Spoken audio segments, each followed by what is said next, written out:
तो हम पे हमला होता, हम नवाब साहब के पास जाते कि हम पे फलाने ने हमला किया है, फलाना जख्मी हुआ है। नवाब साहब खामोश। हमारी दुकानें और जो हमारी जान, उसके बाद हमारे बहुत सारे साउंडर्स थे, वो लोग उनको उनके दरवाजे निकाल कर ले गए, उनको जलाया गया। फिर हम जाते नवाब साहब के पास कि हमारे एक और उसको जलाया गया, मगर खामोशी। मुखालिफ कबीले की तरफ से वारदात होती थी, उस वारदात का हम बाकायदा FIR documentary proof black and white में हम नवाब अयाज जुगज़ई साहब को और उनकी बाख्तियार कमेटी को हम फराम करते थे कि नवाब साहब खुदारा जंगबंदी के दौरान ये वारदातें हमारे साथ हो रही है जो कि नहीं होनी चाहिए थी। तो इसका बाकायदा हम हर वारदात को उनकी नोटिस में लाते थे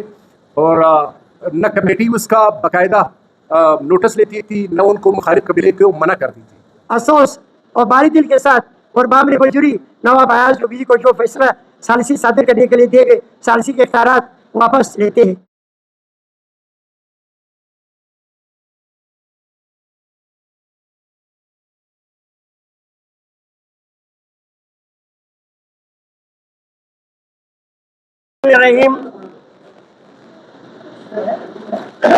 मंजानिब कबीला सनरज़ई तहसील वज़ीर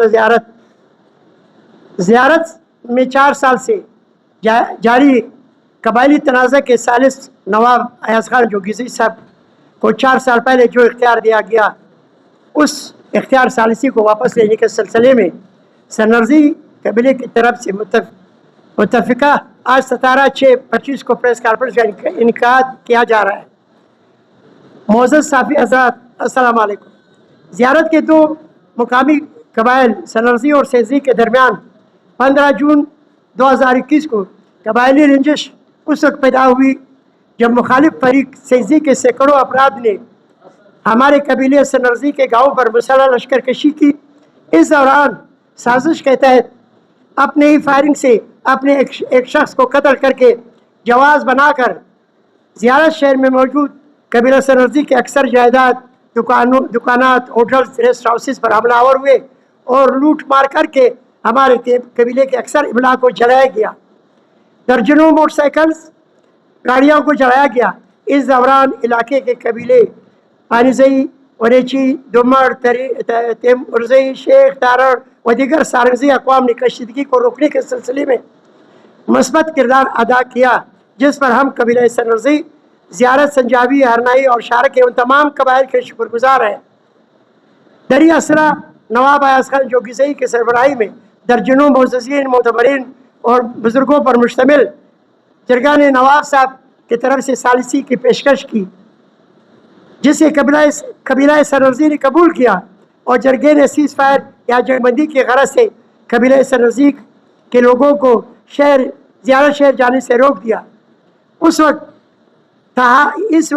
से ताहाल यानी अरसे 4 साल से सालिस मुकर्रर होने के बावजूद पूरे कबीले को रोके रखा है, जैसे पश्तूनों की तारीख में ऐसी कोई मिसाल नहीं मिलती। इस पूरे अरसा में नवाब साहब को दरख्वास्त करते रहे कि पूरे कबीले को अपने शहर जायदादों से रोक कर रोज़गार, तालीम और इलाज व मुआवजे से महरूम कर दिया गया है। ख़वातीन इलाज व मुआवजे से महरूम है। ये वजाहत ज़रूरी है कि ज़ियारत शहर 80% कारोबार जायदाद कबीला सनरज़ई के अफराद की है। इस गैर रवायती, गैर कानूनी और बिला जवाज़ तवील कदगन हमारे कबीला सनरज़ई के मुकम्मल माशी, माशरती, सियासी, तालीमी और समाजी हिसाब का सबब बना रहा, समाजी इत्तिसाल का सबब बना रहा। नवाब साहब ने सलासी के दौरान 4 साल कबल सनरज़ई को पाबंद सलासल किया, जबकि मुखालिफ फरीक को खुली छुट्टी दे रखी थी। नवाब साहब की सालिसी और खुली छुट्टी का फ़ायदा उठाते हुए उन्होंने दौरान मुखालिफ फरीक सेज़ी ने कबीला सनरज़ई के अफराद पर तकरीबन 40 से ज़्यादा हमलावर हुए और मुख्तलिफ नौइयत के वारदात किए, मगर कबीला सनरज़ई की तरफ से एक तरफा जंग बंदी रही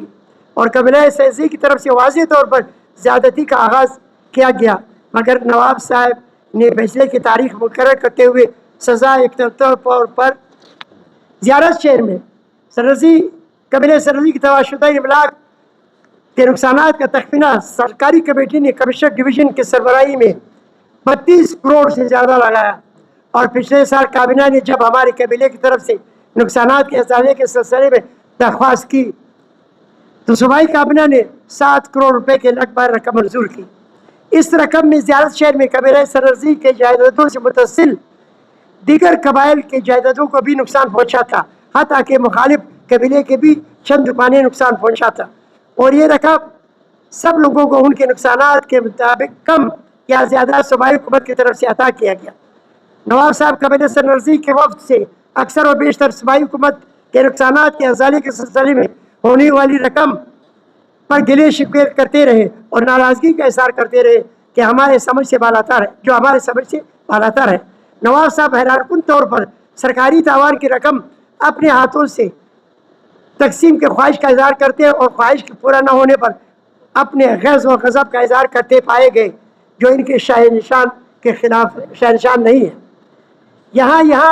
یہ امر بیان کرنا انتہائی اہم ہے کہ اس پورے 4 سال طویل عرصے میں نواب صاحب نے بذات خود نہ فریقین کے بیانات، نہ دلائل سنے، نہ شہادتوں کا جائزہ لیا۔ بطور ثالث مقرر ہوتے ہی زیارت سنجابی ارنائی کے معتبرین اور معززین پر مشتمل ایک با اختیار کمیٹی نواب صاحب نے تشکیل دی اور تمام معاملات کمیٹی کے سپرد کر دیے۔ کمیٹی نے عرصہ تقریباً 3 سال کے دوران فریقین کے بیانات اور دلائل سنے اور دستاویزات اور شہادتوں کا مکمل چھان بین کر کے متفقہ طور پر تحریری سفارشات مرتب کر کے پیش کیے، اور کمیٹی کے ارکان بشمول نواب صاحب متفقہ طور پر مرتب کردہ سفارش پر منظوری کے بعد دعائے خیر کی انہوں نے مگر بدقسمتی سے سوشل میڈیا پر فیصلے کی مبینہ تاریخ اعلان کرنے سے چند دن قبل اپنے تشکیل کردہ کمیٹی کے سفارشات سے بغیر کسی معقول وجہ اور دلیل صاف انکاری ہو گئے، اور کمیٹی کے اکثر اراکین کے ساتھ نامناسب رویہ اختیار کیا، جس کی وجہ سے کمیٹی کے اکثر اراکین اعتماد کو ٹھیس پہنچا، اور انہوں نے نواب صاحب کی کمیٹی سے اکثرت اختلاف سامنے آئے، جس کے نتیجے میں اراکین نے قبائلی تنازع کو مذکورہ تصفیہ سے پریس کانفرنس کا الگ ہونے کا اعلان کیا۔ نواب صاحب کی طرف سے بااختیار کمیٹی اور مرتب کردہ ثالثی فیصلہ جات کو مسرت کرنا پشتون جرگہ روایت کے سراسر نفی ہے۔ اس وجہ سے دیگر پہلے بیان کی گئی وجوہات کی بنیاد پر آج قبیلہ سررزی کی طرف سے افسوس اور باری دل کے ساتھ اور بامر بجوری نواب ایاز جوگی کو جو فیصلہ ثالثی صادر کرنے کے لیے دیے گئے ثالثی کے اختیارات واپس لیتے ہیں۔ کمیٹی کے اکثر اراکین عدم اطمینان اور فریقین کو سنے بغیر 3 دن کے اندر بلا جواز مبینہ متنازع فیصلے کی تقرر کا نواب صاحب سوشل میڈیا پر اعلان کیا۔ تمام حقائق کمیٹی کے سفارشات، فیصلہ شدہ نکات اور دعائے خیر کے ساتھ شہید مرزمان کے قاتلوں کو بادی النظر احترام کے باوجود جانبداری کا یہ عالم ہے کہ تاریخ مقرر کے ساتھ ساتھ بے بنیاد فیصلہ، اور وہ بھی بغیر اختیار کے تمام تر قبائلی، علاقائی اور روایات کے برعکس سوشل میڈیا پر جاری کر دیا۔ معزز صافی حضرات، ہم قبیلہ سررزی اس پریس کانفرنس کے توسط سے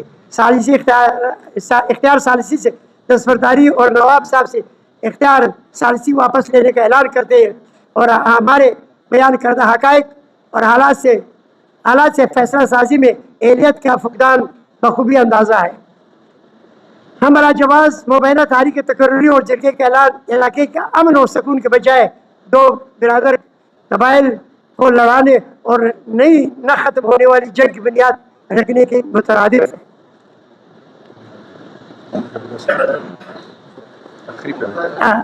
ہم قبیلہ سررزی کے امن اور سلامتی کے خواہ ہیں۔ ہم زیارت کے تمام قبائل سے دست بدعا درخواست کرتے ہیں کہ علاقے کے امن برقرار رکھنے ہمارا ساتھ دے، اور اس طرح بلوچستان میں بسنے والے قبائل سے درخواست کرتے ہیں کہ اپنے تنازعات اور مسائل کے حل کے لیے بردباری، صبر، تحمل اور باہمی احترام مبلوغ سے خاطر رکھا جائے، بڑا جارہ سے کام لے۔ والسلام۔ تو ہم پہ حملہ ہوتا، ہم نواب صاحب کے پاس جاتے کہ ہم پہ فلانے نے حملہ کیا ہے، فلانا زخمی ہوا ہے، نواب صاحب خاموش۔ ہماری دکانیں اور جو ہماری جانب اس کے بعد ہمارے بہت سارے ساؤسز تھے، وہ لوگ ان کے دروازے نکال کر لے گئے، ان کو جلایا گیا۔ پھر ہم جاتے ہیں نواب صاحب کے پاس کہ ہمارے ایک اور اس کو جلایا گیا، مگر خاموشی کی طرف سے، جس کا باقاعدہ ہم نے 8 واردات پہ پشتون روایت کے مطابق جب